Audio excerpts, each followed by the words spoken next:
Assalamualaikum warahmatullahi wabarakatuh. Alhamdulillah, kalimat yang terus kita ucapkan dari lisan kita kepada Allah subhanahu wa ta'ala, Zat yang maha hidup, Zat yang berdiri sendiri, Zat yang tidak ada sekutu baginya, satu-satunya Tuhan dan pencipta, baik di langit, di bumi dan di kedalaman lautan, baik kelihatan atau tidak kelihatan oleh mata manusia.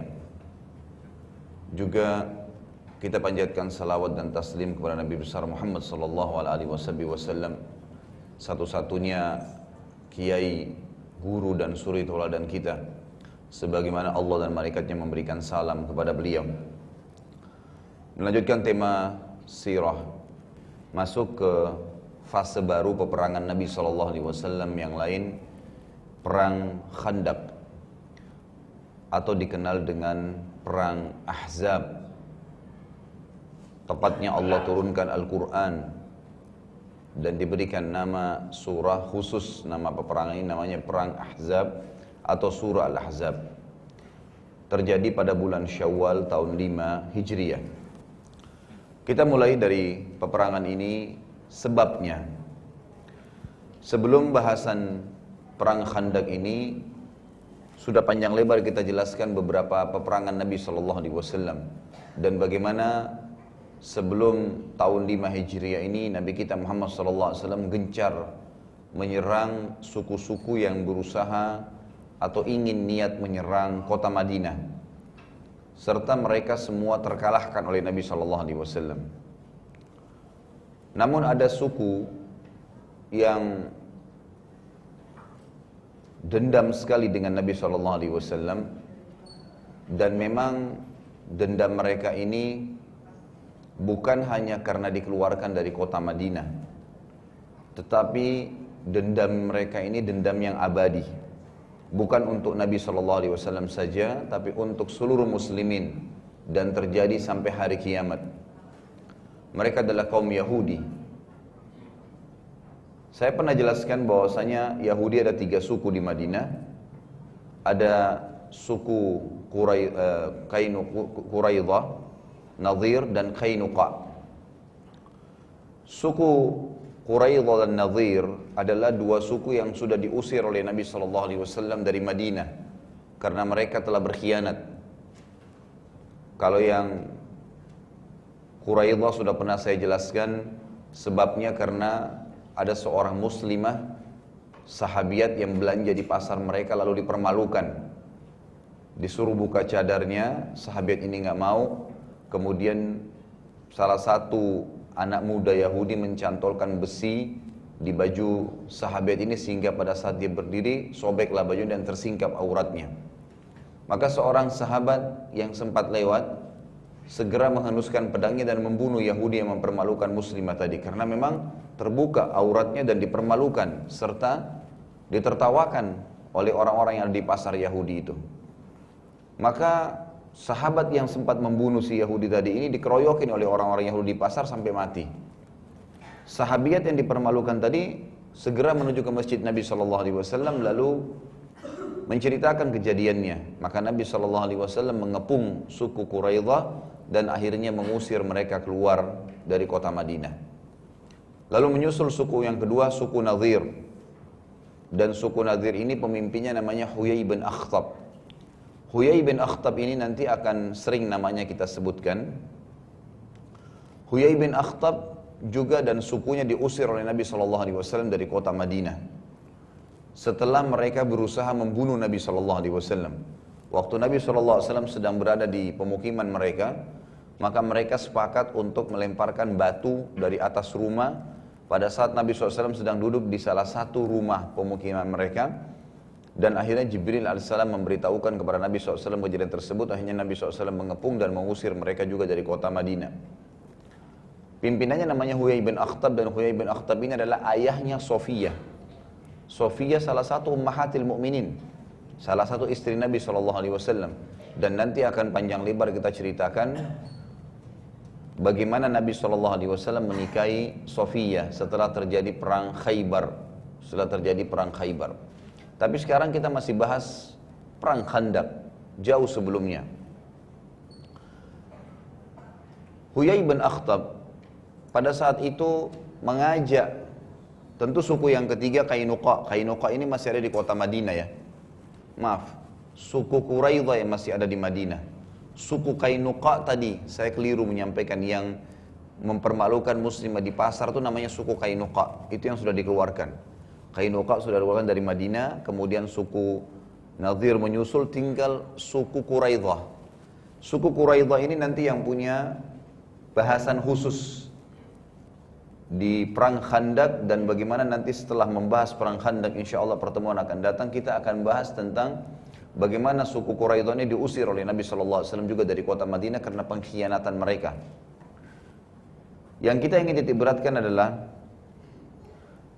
Huyai bin Akhtab, kepala suku Nadhir, mengajak suku Qainuqa yang juga diusir dari Madinah oleh Nabi SAW untuk bersatu menyerang Madinah. Tetapi orang-orang Yahudi terkenal. Mereka ini, dan kita harus membuka mata kita sebagai muslimin, mereka tidak pernah berani menghadapi muslimin sendiri.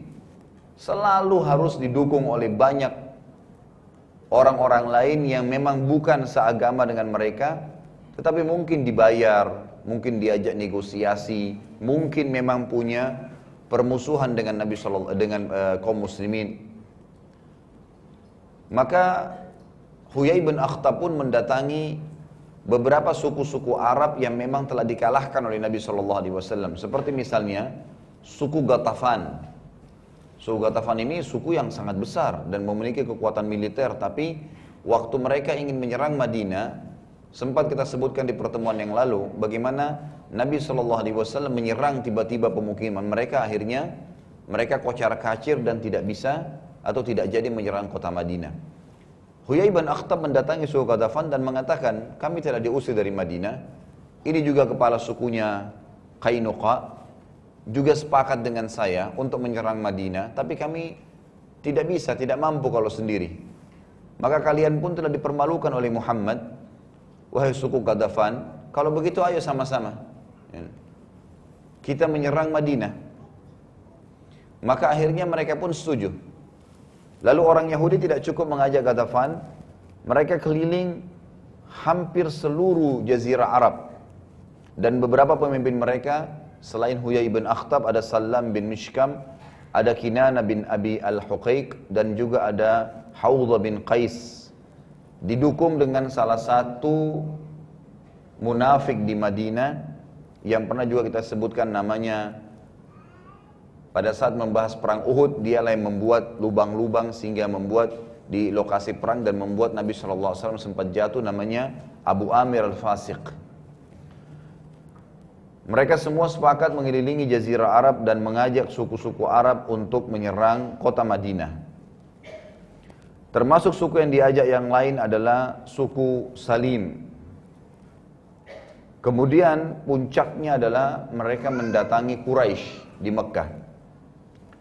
Juga pertemuan yang lalu, saya sempat jelaskan, Abu Sufyan sempat menantang Nabi SAW untuk datang bertemu lagi di lokasi Badr, yang dikenal dengan Badr kedua. Namun setelah Nabi SAW datang ke sana dengan muslimin, ternyata Abu Sufyan tidak datang. Dan Abu Sufyan kaget kenapa ternyata Nabi SAW menepati janjinya. Maka Quraisy pun pada saat itu namanya tercoreng di jazirah Arab. Janjian sepakat mau perang dengan Muhammad SAW, ternyata tidak datang. Maka semua ini, suku Nadhir, suku Qainuqa, kemudian Ghatafan, suku Salim, kemudian juga suku Quraisy dan suku-suku yang kecil lainnya, setelah mereka, kan ini suku-suku besar yang saya sebutkan namanya, mereka akhirnya diajak oleh Huyai bin Akhtab ini untuk bersatu. Ayo kita sekalian nih, habisin Muhammad, hancurin kota Madinah, habis sejarahnya kaum muslimin yang sudah mempermalukan kita. Ringkas cerita adalah mereka akhirnya sepakat dan setuju. Terkumpullah kurang lebih 10.000 personil dari seluruh suku, dan yang paling besar sekali jumlahnya adalah orang Quraisy karena terdiri dari 4.000 pasukan. Ada di antaranya 300 orang berkuda dan 1.500 berunta. Jadi kalau orang berkuda sama berunta di zaman dulu itu seperti kalau kita sekarang orang yang menggunakan pesawat tempur, mobil tank, gitu kan, punya kekuatan karena dia dan kudanya semua dilapisi dengan baju besi, dengan lapisan besi, dan memang punya keterampilan khusus. Kudanya pun kadang-kadang sudah dilatih untuk bisa menyerang. Jadi mereka memang punya kekuatan. Dari 4.000 suku Quraisy ini ada 1.500 berunta dan 300 yang berkuda. Suku yang lain juga yang banyak adalah suku Ghatafan, tadi juga terdiri dari 4.000 personil. Berarti mereka sudah, dua suku ini saya sudah 8.000 orang.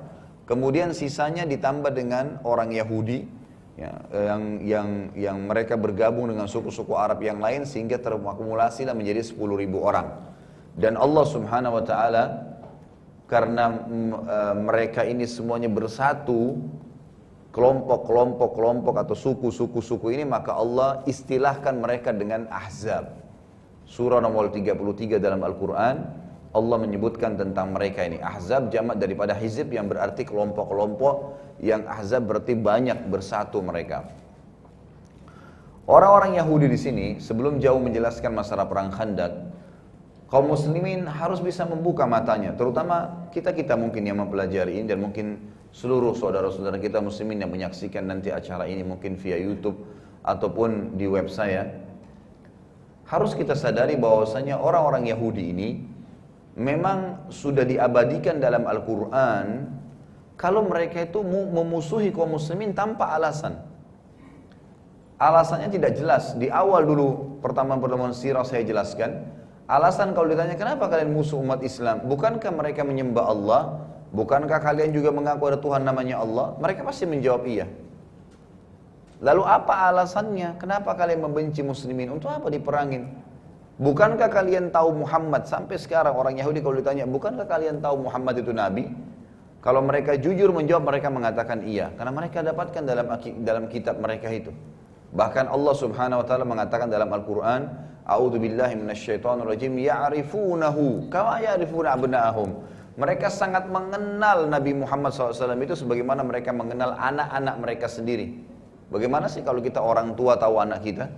Bagaimana baju warna apapun dipakai, ya, balik belakang kah, dari samping kah, kita bisa mengenal anak kita. Maka Allah SWT menggunakan bahasa ini. Mereka mengenal Muhammad sebagaimana mereka mengenal anak-anak mereka. Jadi jelas, gak mungkin mereka ragu kalau ini Nabi. Sampai sekarang mereka tahu itu. Lalu kenapa mereka memusuhi kaum muslimin? Alasannya kalau ditanya hanya satu. Mereka mengatakan karena kami berharap Nabi terakhir yang keluar itu setelah Musa dan Isa dari Bani Israel. Sama turunan Musa dan Isa. Dan pernah saya jelaskan Ibrahim alaihissalam punya dua orang istri. Ada Sarah, dari Sarah lahir anaknya namanya Ishak. Dan ada dari istri yang kedua Hajar, lahir namanya anaknya Ismail. Dari Ishak ini lahir lagi anak Nabi juga namanya Yakub. Yakub ini alaihimussalatu wassalam nama lainnya adalah Israel. Jadi kalau dikatakan Bani Israel, berarti Bani keturunan Israel Nabi Yakub alaihissalam.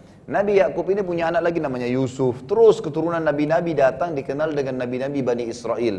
Ada Musa, ada Daud, Sulaiman, Isa, Yahya, Zakaria. Nabi-nabi yang dikenal dengan nabi-nabi Bani Israel. Maka alasannya Yahudi, kami berharap agar kami maunya nabi yang terakhir itu keluar dari Bani Israel.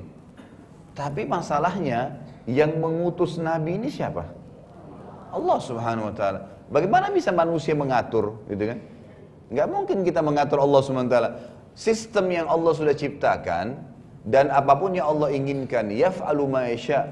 Allah melakukan apa yang Dia inginkan. Dan Allah memang mengerjakan apapun yang Dia kerjakan, apapun yang Dia titahkan, semua dengan hikmah, gitu. Seperti ada orang tidak suka dengan malam. Allah sudah catatkan sebagai sunnah kauniyah, sebagai sistem yang tercipta harus datang malam. Dia mau nggak mau terima itu nggak ada urusan, gitu kan? Siang juga begitu. Sebagaimana Allah kalau mau turunkan hujan di sebuah tempat, Allah ingin mencabut ruh seseorang. Allah ingin menciptakan makhluknya dengan bentuk yang Dia inginkan, dengan warna yang Dia inginkan, dengan karakter yang Dia inginkan. Itu hak kausalitasnya Allah. Gitu. Orang-orang Yahudi ini menjadikan alasan sebenarnya, dan Allah sebutkan juga dalam Al-Quran, mereka hanya menjadikan alasan saja mau dari Bani Israel, dasarnya mau membangkang. Mereka nggak mau memang, gitu kan? Memang nggak mau beriman. Jangankan Nabi Muhammad SAW, kalau alasannya mereka Bani Israel, dan itu selalu dikumandangkan sampai hari ini, datang setelah Musa alaihissalam ada Isa alaihissalam. Isa dari Bani Israel, mereka nggak beriman tuh, gitu kan? Berarti udah dusta di situ. Apalagi sekarang mau dibawa kepada Nabi Muhammad SAW. Mereka bilang Muhammad lahir dari jalurnya Ismail, berarti bukan dari Yakub. Ya kan?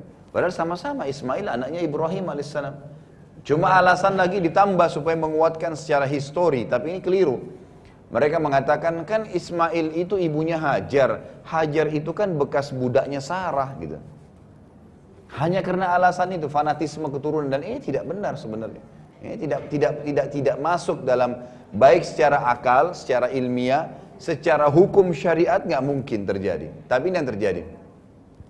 Mereka memaksakan diri. Makanya Ibnu Abbas radhiyallahu anhu menafsirkan surah Al-Fatihah, ghairil maghdubi alaihim waladdallin, bukan orang-orang yang kau murkahi ya Allah. Ihdinas siratal mustaqim, tunjukkanlah kami jalan-jalan yang lurus, pandu kami ke situ. Siratal ladzina an'amta alaihim, jalan orang-orang yang telah engkau berikan petunjuk kepada mereka. Kata para ulama, kata Ibnu Abbas, yang dapat petunjuk adalah yang beriman kepada Allah dan seluruh rasul dan nabi yang telah diutus, gitu kan? Termasuk Muhammad SAW. Ghairil maghdubi alaihim, bukan orang-orang yang kau murkai, kata Ibnu Abbas, mereka adalah Yahudi. Allah murka dengan mereka. Kenapa Allah murka? Karena mereka tahu kebenaran, mereka tidak mau ikutin. Waladdallin, dan bukan orang-orang yang sesat. Kata Ibnu Abbas, mereka adalah Nasrani. Mereka mau berbuat tapi nggak ada ilmunya, gitu kan?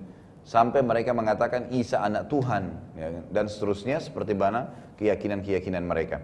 Tapi yang ingin titik beratkan adalah orang Yahudi, karena perang Khandaq, perang Ahzab yang kita bahas, pemicunya terjadi adalah orang-orang Yahudi dari Nadir ini, dari suku Nadir dan Qainuqa tadi, terutama pimpinan suku Nadir yang bernama Huyai bin Akhtab.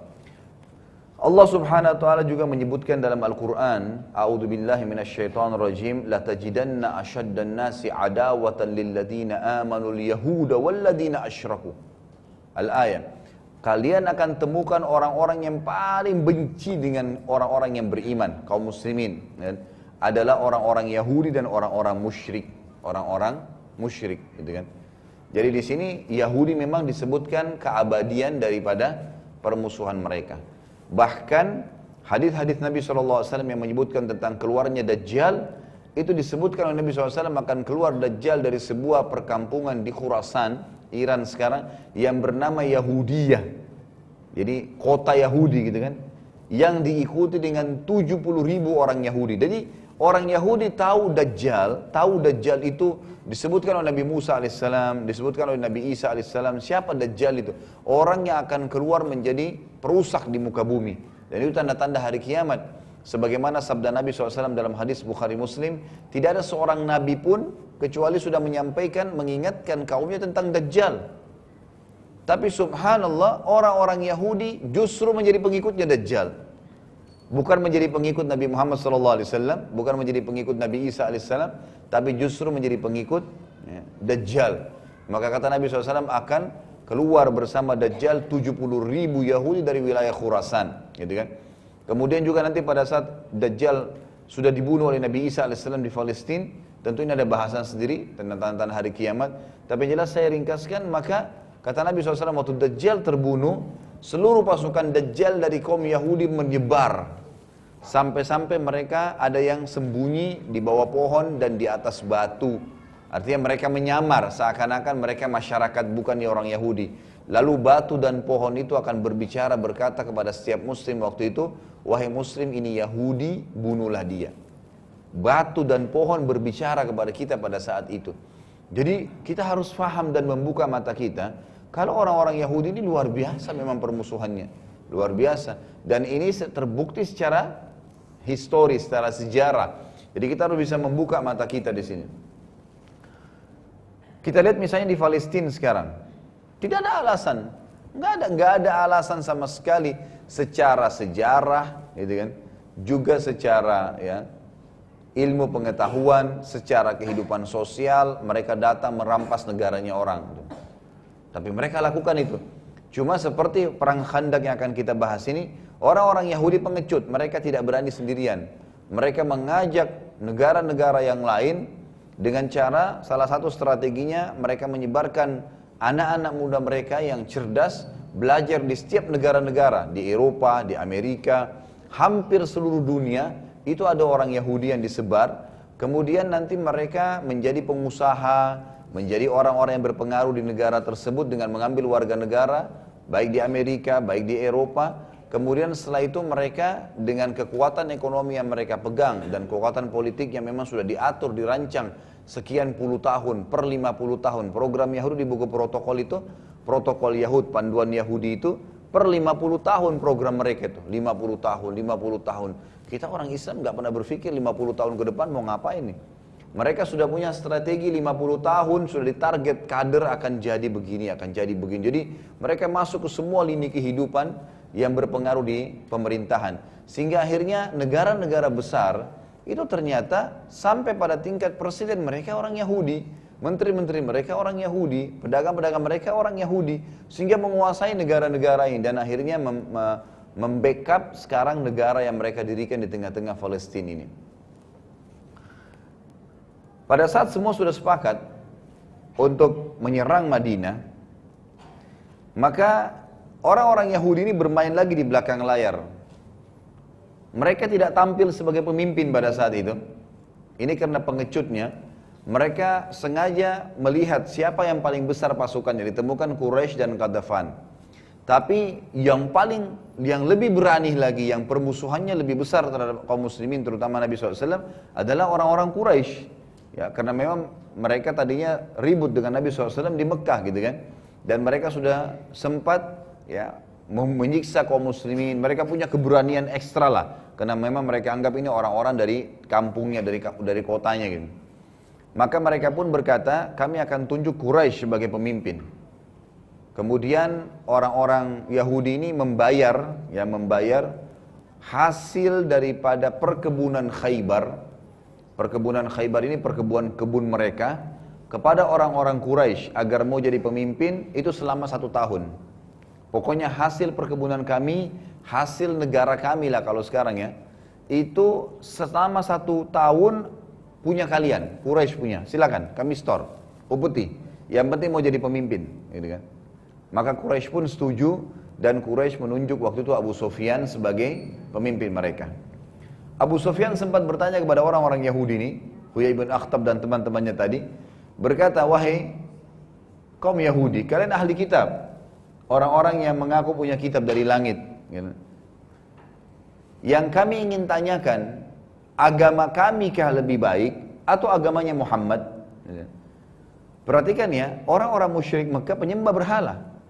Mereka bukan pengikut ajaran Nabi gitu kan. Tapi orang-orang Yahudi saking bencinya kepada kaum muslimin sampai mereka menjawab, mengatakan kepada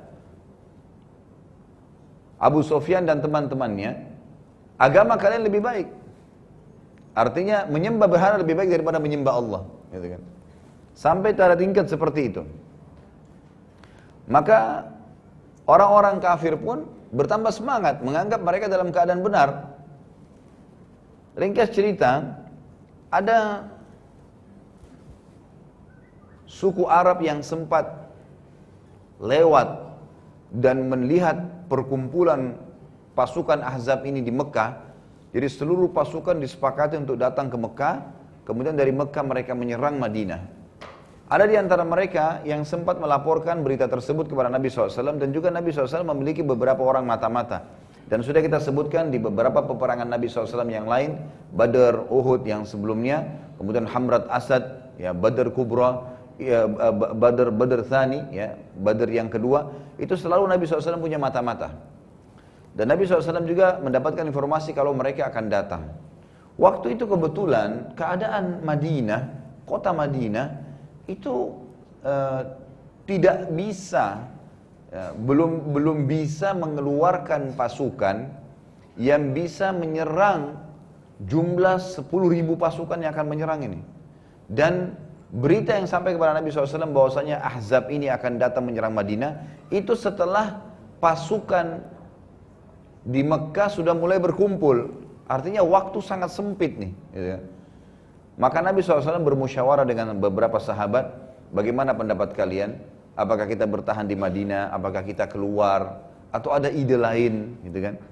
Maka muncullah seorang sahabat yang mulia, bukan dari bangsa Arab tapi dari bangsa Persia, yang bernama terkenal Salman Al-Farisi. Salman Al-Farisi maksudnya dari negeri Persia, ya, Paris gitu. Maka Salman pun datang dan mengatakannya, Rasulullah, kami tahu di wilayah kami kalau kami akan diserang oleh pasukan-pasukan kuda, sebagaimana Jazirah Arab ini terkenal dengan kekuatan pasukan kudanya, gitu kan. Karena mereka semua rata-rata menggunakan kuda kalau berperang. Maka kami membuat parit. Dan parit ini kami buat sekeliling kota kami akan diserang. Jadi kami tidak cukupkan dengan benteng saja, tapi memang kami membuat parit itu. Maka Nabi SAW pun setuju dengan pendapat tersebut dan beberapa sahabat juga merasa gembira dengan pendapat itu. Lalu mulailah Nabi SAW mengajak seluruh muslimin untuk menggali parit. Perlu kita tahu, kota Madinah ini dari sisi timur dan baratnya itu ada wilayah yang cukup luas. Kalau bahasa saya mungkin bisa terhitung puluhan hektar. Itu terdiri dari batu-batu hitam yang tajam dan banyak sekali, serta keras. Nggak ada tumbuh-tumbuhan di situ. Dikenal sekarang dengan istilah masyarakat Madinah, Harra Syarqiyah dan Harra Gharbiyah. Wilayah timur dan wilayah barat. Zaman dulu, wilayah ini nggak ada yang tinggalin. Sampai sekarang saja, di kota Madinah, sebagian besar wilayah ini masih dibiarkan dalam kondisi yang sama. Jadi kalau Bapak Ibu lagi umroh atau haji bisa minta kepada mutawifnya diantar melewati namanya Harra Syarqiyah, Harra Gharbiyah. Itu kalau siang hari kita lihat banyak sekali batu-batu seperti batu gunung yang keras. Itu sampai berwarna hitam saking kalau panasnya ya. Udah bertahun-tahun kena panas matahari yang sampai 50 derajat sampai panas. Kalau lagi musim panas, panas sekali dan tajam. Nggak mungkin. Orang kalau lewat di situ pakai kaki, jalan kaki itu capek. Mungkin bisa kehabisan tenaga. Dan kita tahu pasukan kalau menyerang membutuhkan kecepatan tinggi. Kalau mereka jalan dengan lambat, maka mereka bisa dihujani dengan anak panah dan bisa mati. Kuda-kuda mereka nggak bisa lewatin. Jadi dari sisi timur dan barat, itu sudah nggak mungkin Madinah diserang. Kota Mekah kebetulan berada di selatannya kota Madinah. Di selatannya. Ya, kalau kita ibaratkan masjid ini, mungkin di bagian belakangnya, gitu kan. Jadi kiri kanan masjid sudah nggak bisa lagi diserang. Ada batu-batu tajam tadi dan luas sekali. Dari belakang, dari selatannya, dari bagian bawah kota Madinah, itu asalnya Mekah bisa menyerang dari situ. Dan di bagian utara, bagian belakang kota Madinah, itu penuh dengan perkebunan-perkebunan, gitu kan. Dan ada sedikit tempat yang bisa dilewatin gitu. Maka parit itu dibuat di wilayah selatan kota Madinah sehingga menyambung antara dua wilayah tadi timur dan barat yang penuh dengan batu tajam dan sedikit di bagian belakang utara yang kemungkinan bisa diserang oleh orang-orang Quraisy. Dibuatlah parit tersebut, khilaf di antara ahli sejarah tentang dalamnya. Ada di antara ahli sejarah mengatakan karena mengukur kuda yang kuat dan cepat kalau meloncati sebuah tempat, pertimbangan waktu itu Nabi SAW pasukan kuda mereka nggak bisa nyerang, gitu kan. Maka dihitung antara 7 meter, ya minimal ada yang mengatakan 7 meter, ada yang mengatakan sampai 15 meter lebarnya, gitu kan. Saya tidak tahu masjid ini berapa meter lebarnya, ya. Mungkin kalau kita hitung ini 12 meter misalnya, kaca ini 4 meter, berarti kita hitung misalnya 12 meter, berarti masih lebih besar dari ini gitu. Sehingga kuda itu dari sebelah sana nggak bisa loncat gitu. Memang ini pertimbangannya harus selebar itu. Kemudian dalamnya, ini juga ahli sejarah, sampai ada yang menggambarkan di beberapa buku sejarah itu, dalamnya sekitar orang kalau turun jatuh ke bawah, dia nggak bisa naik. susah dia untuk naik lagi. Maka mereka memberikan gambaran, ada yang mengatakan 3 meter sampai 7 meter. Jadi kalau kedalaman 3 meter, mungkin kalau masjid ini tingginya 3 meter, berarti sedalam masjid inilah gitu kan. Sehingga orang kalau jatuh ke dalam, dia sulit untuk naik lagi, nggak mungkin naik. Maka dibuatlah parit tersebut mengelilingi tempat tadi yang lokasi saya sudah ceritakan. Waktu itu, para sahabat waktu menggali parit ini, dibagi oleh Nabi SAW menjadi beberapa kelompok agar lebih rapi. Maka Nabi SAW membagi per 10 sahabat. 10 sahabat dikasih satu pemimpin. Lalu diwajibkan mereka untuk menggali parit dengan jarak 20 meter. Ya, kurang lebih 40 siku. Jadi sekitar 20 meter persegi, itu tugasnya 10 orang ini. Jadi dibagi seperti itu, mereka mulailah bekerja. Pada saat itu, Nabi SAW menyarankan dan memerintahkan semua sahabat laki-laki tidak pulang ke rumahnya. Nginap di parit, karena gak ada waktu lagi nih. Maka berkumpullah tidak kurang dari 1000 sahabat laki-laki yang memang masih punya kekuatan. Yang orang tua, anak-anak ini gak masuk di dalam sini. Wanita semua dibiarkan di tempat-tempat mereka, tapi 1000 orang laki-laki yang kuat, mereka semuanya ikut bekerja. Maka dibagi per 10 orang, dan itu cepat sekali mereka bekerja pada saat itu. Mereka mulailah menggali parit tersebut. Untuk memberi semangat satu sama yang lain, di dalam beberapa buku sejarah, di antara mereka ada yang melantunkan syair-syair. Salah satu kisah yang unik dalam masalah syair ini adalah seseorang yang bernama Ju'ailin. Ju'ailin ini waktu dia melihat muslimin, dia datang dari luar kota Madinah. Kemudian dia datang ke lokasi parit, dia umat Islam lagi bekerja, gotong royong gitu. Terus ditanya sama dia, kalian agama apa? Apa yang kalian lakukan? Lalu dijelaskanlah oleh beberapa sahabat. Dia tertarik dengan Islam. Lalu dia bilang, kalau saya masuk agama kalian bagaimana caranya? Kata para sahabat, ada nabi kami. Dituntunlah kepada Nabi SAW. Lalu para sahabat mengatakan, ya Rasulullah, ini orang mau masuk Islam. Kata Nabi SAW, siapa nama kamu? Dia bilang Ju'ailin. Ju'ailin ini istilah bagi serangga yang badannya gak enak, bau. Mungkin kalau kita kecoak gitu kan. Ini istilah Ju'ailin. Orang-orang Badui padang pasir dulu menamakan anaknya asal apa nama terlintas dinamakan sebelum Islam gitu. Maka Nabi SAW tidak suka nama itu. Nabi SAW ganti, mengatakan, kalau gitu setelah syahadat saya akan ganti kamu bernama Amr. Amr ini hampir sama dengan Umar, Amr gitu kan. Nama yang baik gitu. Maka dia mengatakan, baiklah, kalau begitu saya sekarang Amr. Dia syahadat lalu dia mengatakan Amr. Lalu beberapa sahabat gembira dengan masuk Islamnya orang ini. Karena orang ini juga punya suku lagi gitu kan. Ya mungkin dia bisa ajak masuk Islam, tapi pada saat itu bukan kita bicara tentang dia mengajak sukunya, dia bergabung bersama muslimin. Maka mulailah beberapa sahabat melantunkan syair, di antara yang dinukil mengatakan, sammahu ba'da Ju'ailin amra wa kana lillahi fi yaumi barra. Dikatakan kurang lebih artinya, dia Nabi SAW telah mengganti nama orang ini dari Ju'ailin menjadi Amr. Dan hari ini Allah akan memberikan kepada kami kebaikan atau kemenangan, gitu kan? Lalu mereka melantunkanlah kalimat-kalimat tersebut berulang-ulang, gitu kan? Untuk memberikan semangat kepada para sahabat nih, lihat nih, sementara kita menggali begini, Allah berikan petunjuk, ada orang yang dapat hidayah, berarti agama kita benar, gitu. Juga di sekitar wilayah utaranya Madinah yang ada Masjid Quba, kemudian di situ ada lokasi. Maka ada beberapa sahabat juga melantunkan syair sambil berdoa mengatakan, Allahumma la aisha illa aishal akhirah faghfir lil ansari wal muhajirah. Yang artinya, ya Allah, kami tidak ingin kecuali kehidupan akhirat, maka ampunilah seluruh ansar dan muhajirin. Lalu mereka lantun-lantunkan syair itu.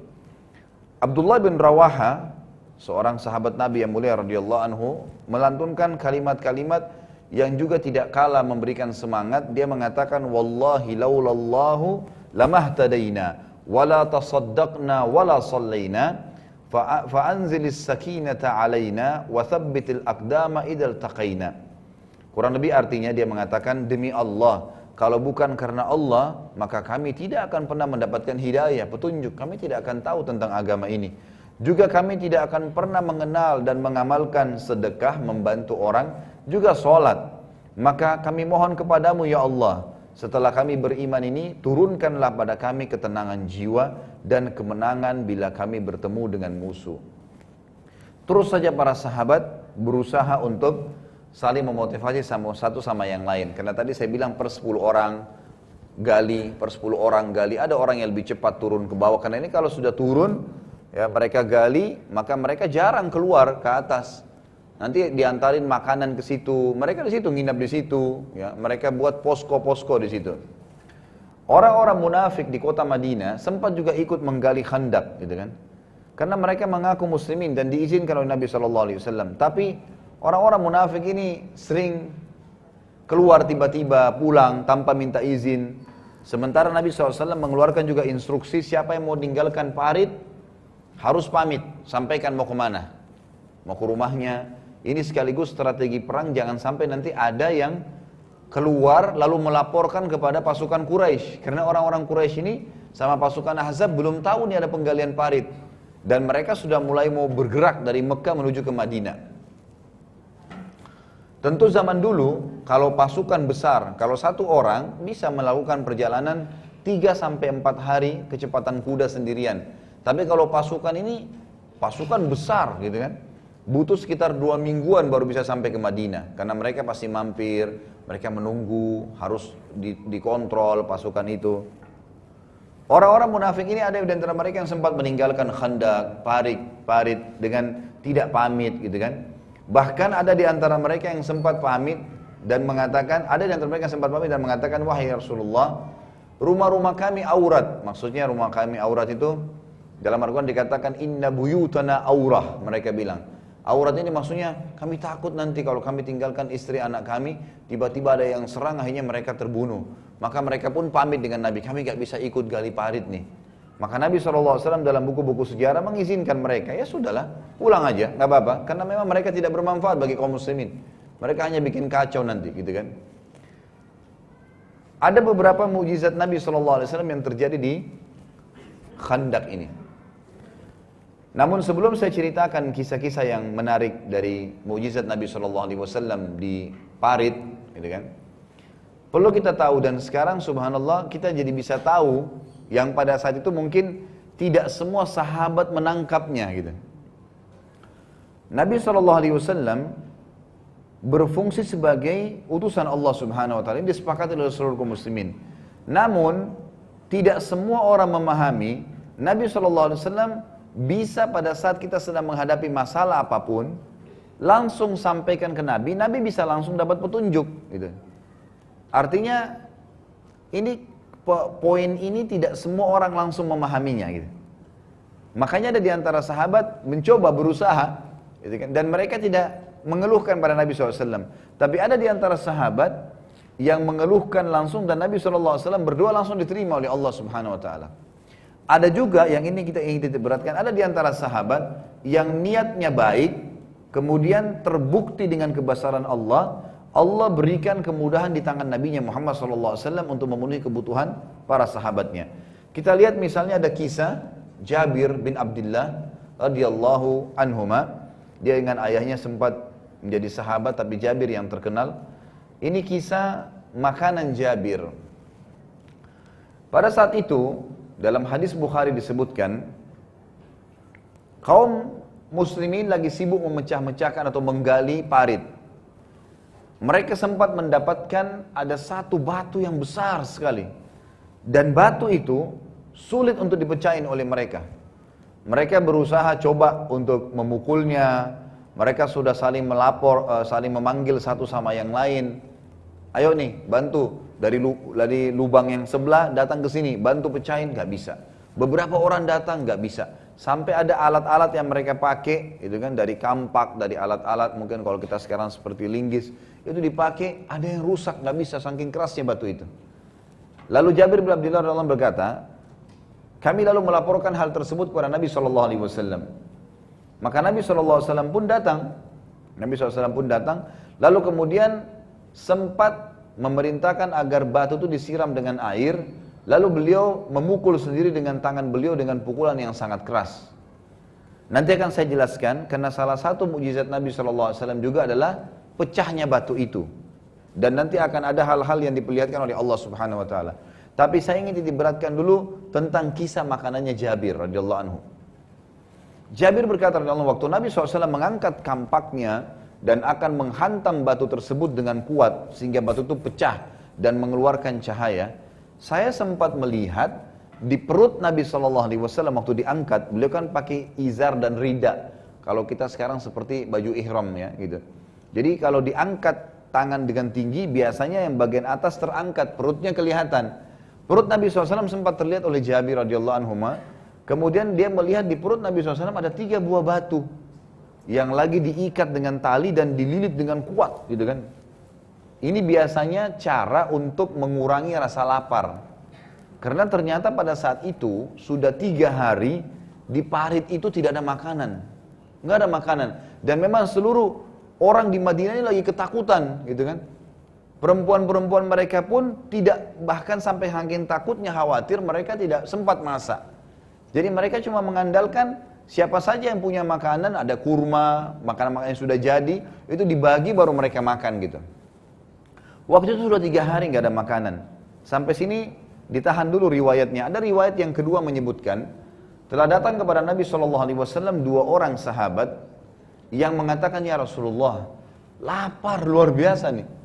3 hari belum makan. Nggak ada makanan, sepotong ya, sebutir kurma pun tidak ada yang masuk. Lapar sekali. Jangan kita bicara makanan-makanan yang besar. Sebutir kurma aja nggak masuk di perut kami, kata mereka.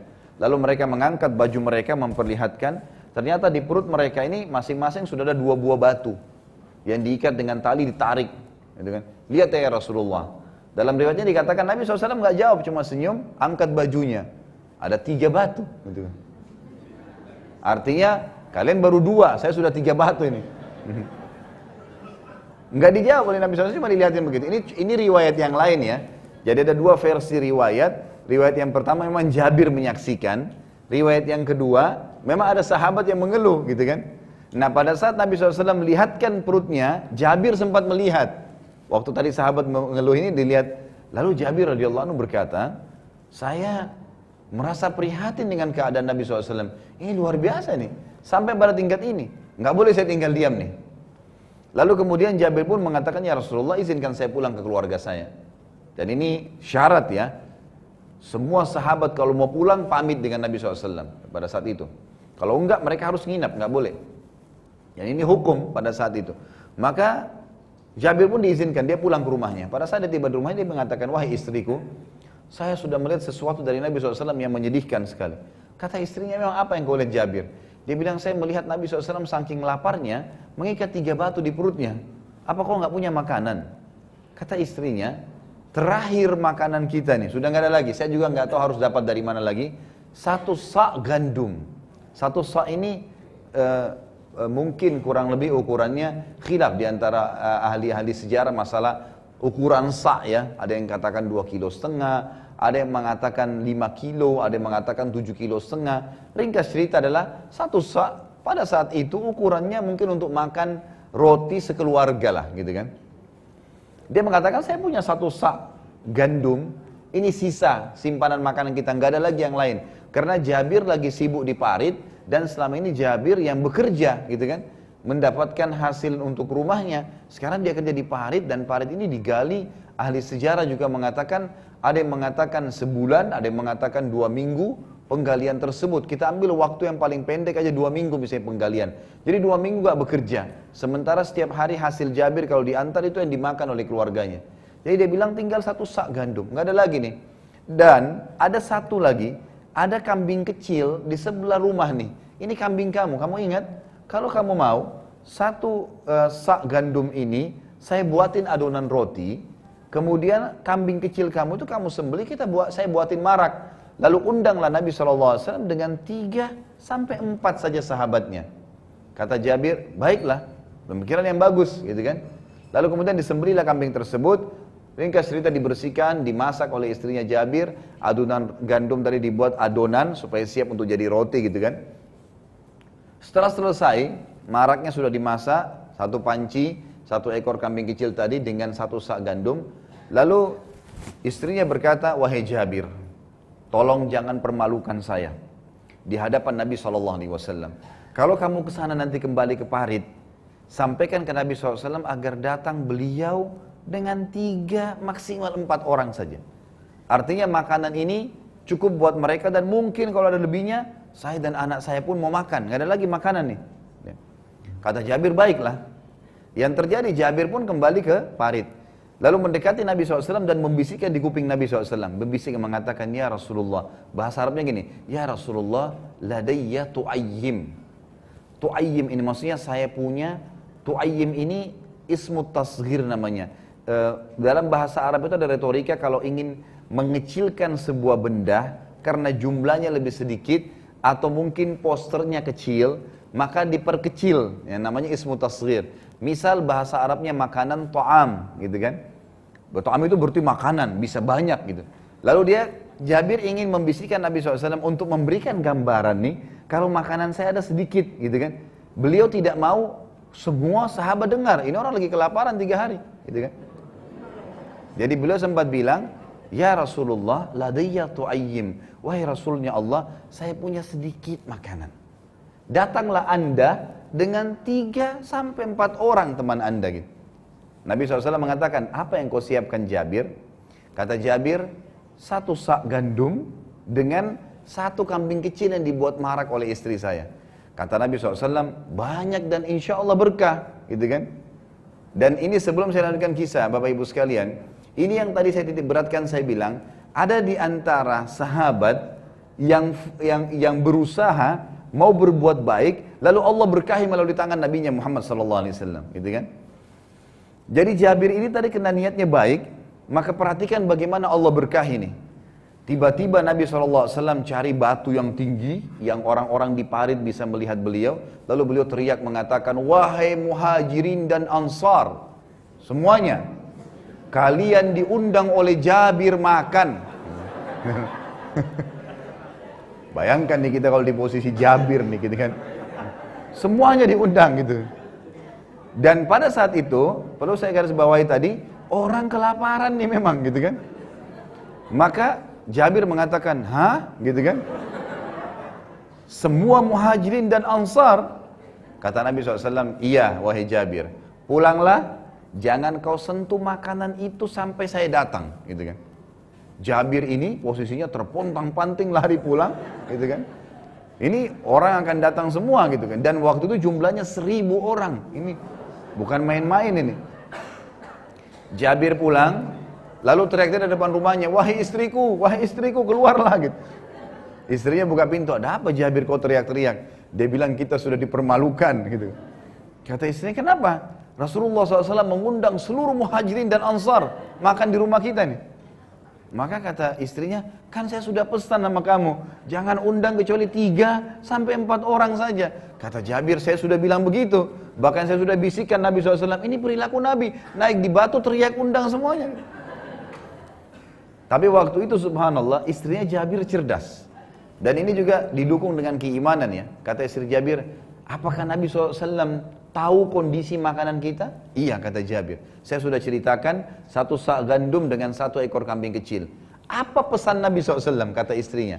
Kata Jabir, pesan Nabi jangan sentuh sampai saya datang. Kata istrinya, jangan sentuh, tunggu, gitu kan. Nabi SAW datang nih, 1000 orang di belakangnya Nabi. Datang semua, karena tidak terkecuali 1 parit semuanya, khandak diundang. Kalau kita bahasakan 1 kota Madinah nih, gitu kan. Datang, Jabir sama istri nunggu. Nabi SAW mengatakan para sahabatnya, tunggulah. Lalu beliau masuk ke dalam rumah dan berkata, wahai Jabir,